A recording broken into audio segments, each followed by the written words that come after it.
Kapag tama, dapat mong sang-ayunan. Kapag mali, dapat mong tutulan.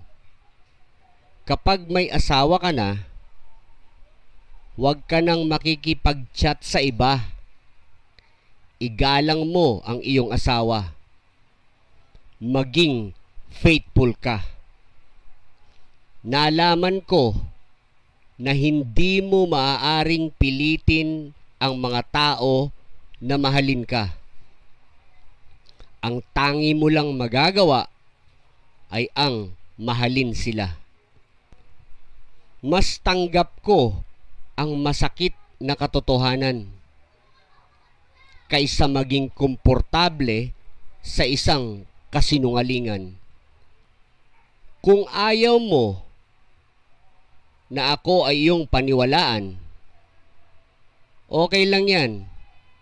Ngunit huwag mo na lang akong sasaktan.